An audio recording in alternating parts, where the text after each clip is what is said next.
Oda, me can we be? Ona. Da ligbo fort. Oboko no ganga. Oh, très fort. Oh. Dada.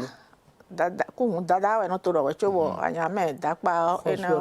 ena je. O me ara dada soze yin. Kini gbe. Anyame dapa hoso. Kabi. Wono ga gede wu. Chinayo. Da.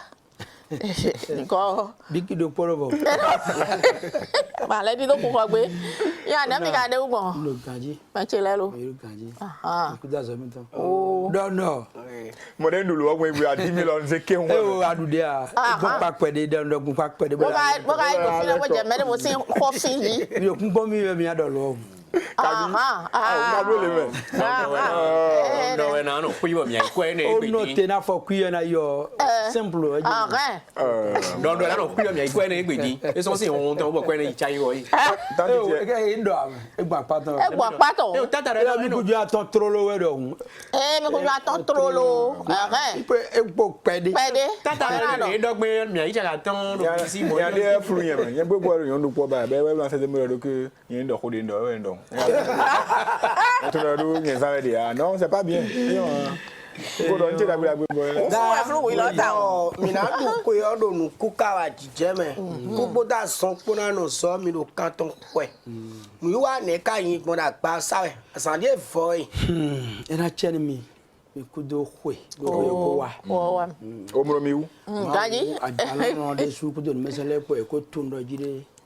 mais le toro mi ni le bi kuyo e do na foto kuyo ba do mi no bi o bro de ton khwe no kho de ton aso aton pe do po bro jire ti jo kho no to me kaka bon no khwe ni wa fi fan no to me pe yo bi me ndo be ne kede ya hun toro mi to le mi na chani mi sunu mi onu yo po me kho kan fa ko na chani mi dali bo fa bo ko na ganga ko no ga pose ko china yo ruwa kene gbesoze ayam da kwa kosa klan paton boko na ganga très fort mi ton do ponya wa ngbon fi bodo gbe ni mi bodo tegbe yo de no khon kan le bo khode yo bodo jide fi fana mi ton mais do nu kundo kwede we bodo ambulo sadi do adale bo fagon bo ma ko mo keze gbe ton jo nzana ko keze na nai ajalo na nai mais do nu kundo kwewe bona sun aho bogo sun do to kwe bo ahwe eglo bise yo me gbeto tulo da gbenon le na blo sadi do to ko bona ka me do problème le bi ona régler me kala zo me bia so etona gbo me do ni pon da khoda me do klante fide bo ka bana du kero kwe me se le na gwalo ni we na du kero kwe ni ni na kala ni go sin pesa me to me no ko unity ni mi desu na jala khojo khole do fi bono do bo ko de no fa mi mo ko de mo ko mi no do no blo mi do mi si utunwa ajalon wona do gbeton mi do no mi no do le bi huyo kalfu da ko do poyen bo ko no no do mi do pirin gbagba ti sa ko do e ti no jire mi no tero kalfu jewe bo do yi khole do mi tagba do afu ay me fu ay dan we bo mi do khile gbe jila do fe fije mi grondo mo jila do ri mi ton lo nanyo do me blo no je tonton do e ton do nanyo e le wes mo dali go fon no kho fifa kan no re medicine ngle a be gbele ni agon che na to kha ba nanyo khum baro mi le sunu kho de ton mi ni to do won no pa mi le wo mi na ze le wo ran glo ganji nja valu touch be ko na fo de John Kliba c'est de no to me bodo o de do atinde yin ba yetun yeteton me wa de dion supo mi ni na ma cheri no li lo matum mon ko ton kege bodi me kege na no yeteton no biye ko fu vo si ka ho mi de me do dali fu fo po de le bi ku ye na do fite da ko no na to do fino no ni ekle me ko tun le na tun dali fu fo bo ra ganga no kada vi fedo lindo arrondissement avec de temps arrondissement c'est fond à bio mais boulot que dali pour fouer et pe we ya et quoi peut venir très moyen na khlewe alors quand tu en 95 50 0053 95 50 00 53 97 72 58 80 97 72 58 80 dali pour fouer ganga et na tieni mi do me ko ya iko me je to gudo le mi plus de 229 ningo na po me do ba mi ama mi me la bi ku yo e kala yo mi direct de ma mo mi a eleva do won de ra ite WhatsApp et to da yo wa na régler na réponse wa mi cambio mi ton le cha bo mi fa do poji cha o mi ni to do ku yo mi ro ton azoton wa egbon o we fa o ki kan o wa ta gbe mi no do ku fa kan ko be sin premier e lo ko ta clock ko be sin 10 e lo ba le bi ka do yi le sin sin e do wi wa ganji nwa fi te gbe na no do ku do sulu ni mi no te po mi ina chenu mi mi kekle mi manse ko me gbede o do ino wa ka do ha mo do me aso me to supo gambe na blo bi no adi bo nka no savoni ero ni do sulu do yen di yen jeno da aso bi chedi o wa ko che yen jeno kan fari me nu aso bi na blo do yen gon de we eno do sulu ina no mo mi kan ko le bi me bona no aso ni to bi to si to do mi tele mi do kweken si mélanger do ba sin 31 ba bien si on me ya do wole de ju ka 31 de vous ni nya de kentu ya egbe mi no te kan oui le pour ça c'est oui mais pour ça c'est oui o ya le do nko 31 ko mi ni pe bi o pa me we dan le ona do ni ko ni nya khwelo meton de kuna khwede mi le ku kwa so ko bi ku no la ka kan sun za we o adomo wo le wo na hu tu bo se dai wo ya le se we aso do po même dans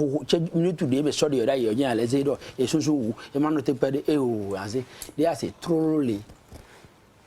bole bi pa me ala bi on da gbele bi de amokegun de agba kwegun de akokale gun le nwe ba ando bi ku do tuju mo ame bi on we ne bi ku do passer je tuju mo adevu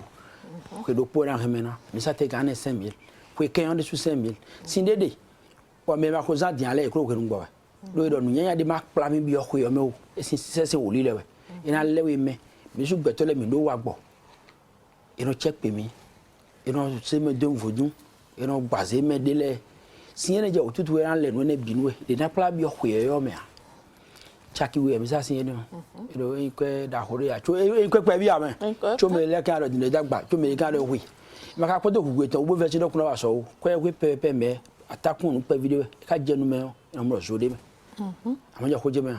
bon apa ene me blo de vo fine tela ene o ke de bunu egbe akole bo ja ko to me ba so hawe bona de be si kuma so me fo me na do le bi hui me protection générale bo tela me sa ene chaki atandari ko ta clo chaki we point to dollar ko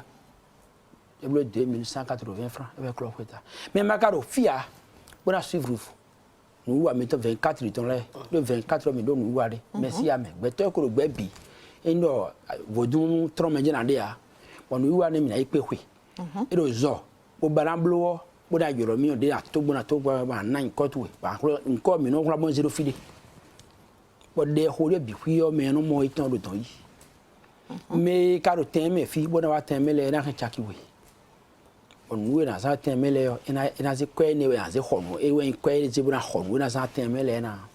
de vodé bo mi blo do 31 ene o atinke no vidada me do vodu me dada jesu kusivru ene o do we vodu ton le mi naza me maka vodu me yasu za vodu sin le ene blo mi do reme me maka de mi aboju abi me le ekro wa me boko ra bi bo abi me gaji boko nko na we bo ede so asivru me maka de me abo bra no me o ene gbon wa lo me bo wa ede ese de me o ena asivru wa de boko na pon kwe lo àwọn je ko je mi o yon do taragbe bo ma so de pede ya bo ko je no khele do ka ko yon fo awan wa lo teme na ma so ko lo wo je mo da so de ya bo ko je do me kan ngbo we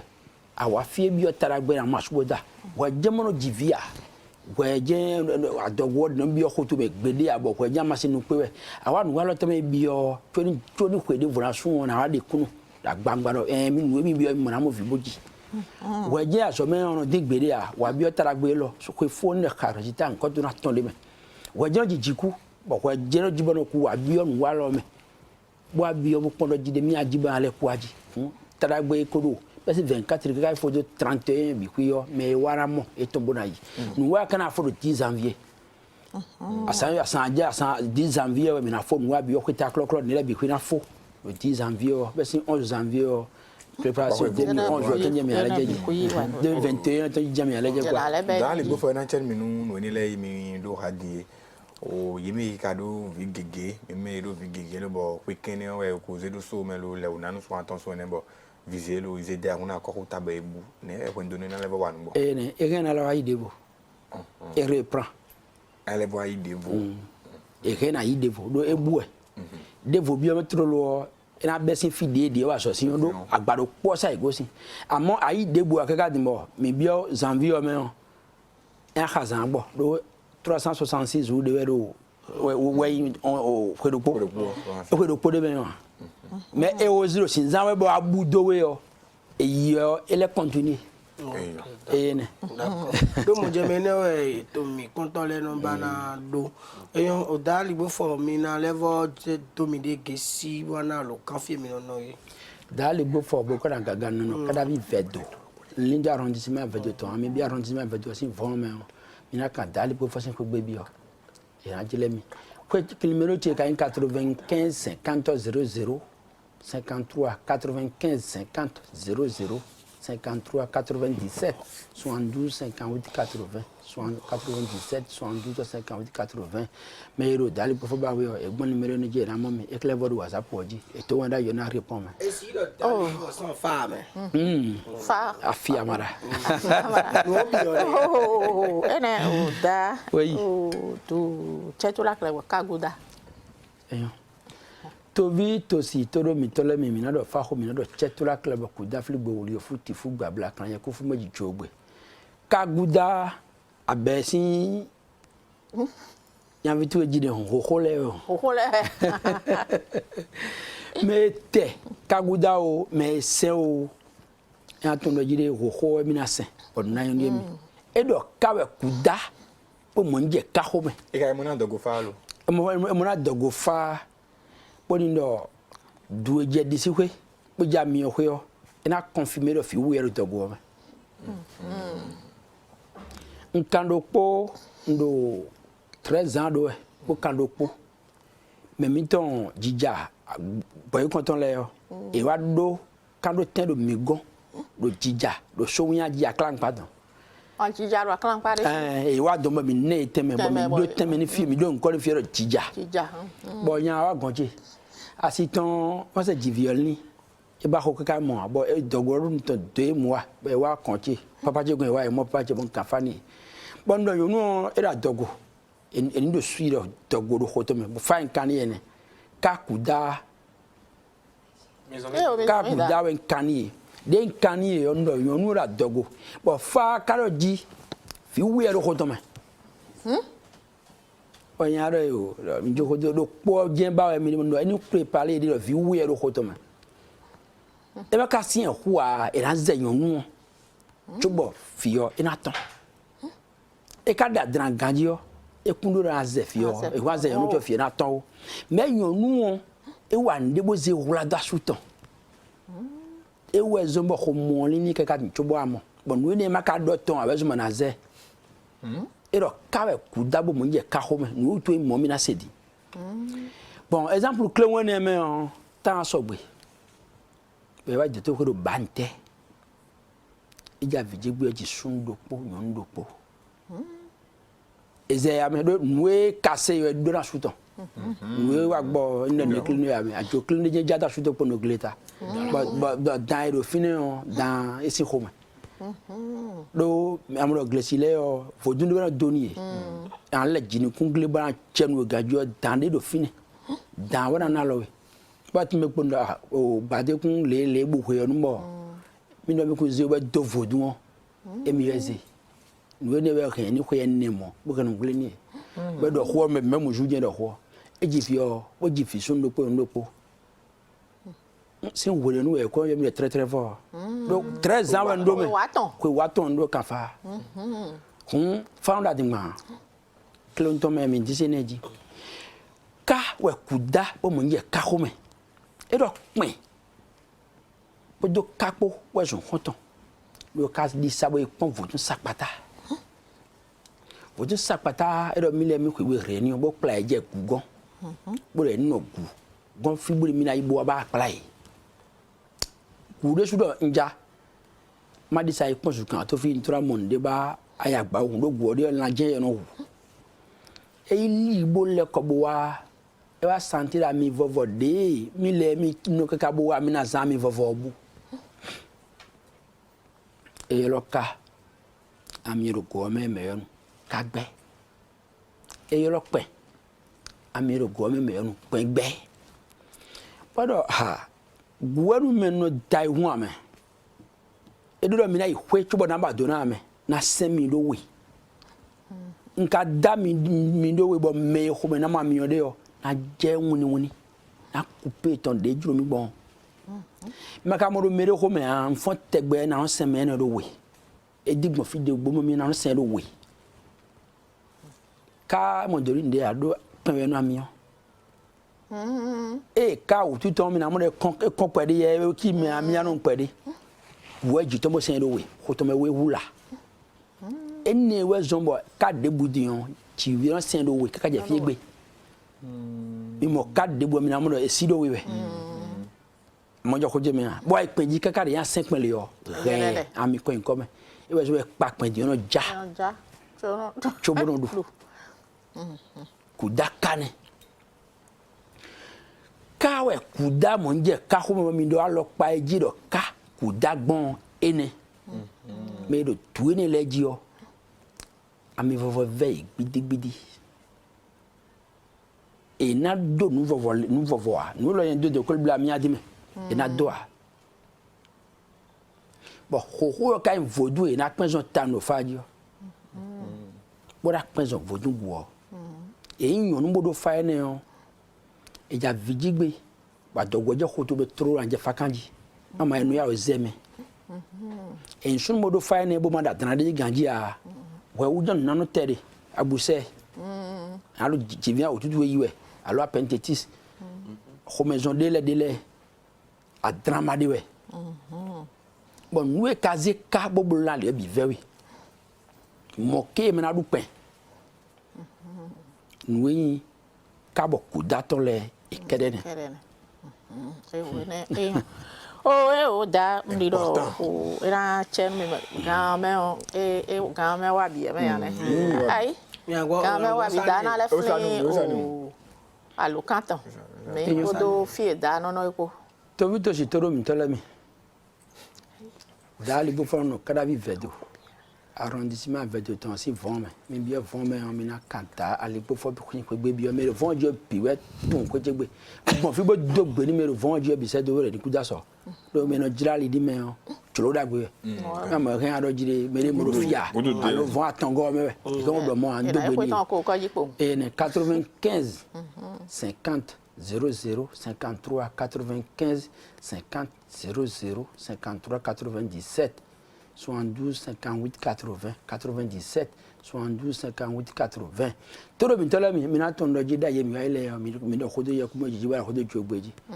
egbe de mi do ka kuda de vo mi wa mi na be sin oliji mato de bodo de wo mi na safe video eyan ena chen mi de su no mi na no po ka mi bo mi na yi ko jira we ma le kon blame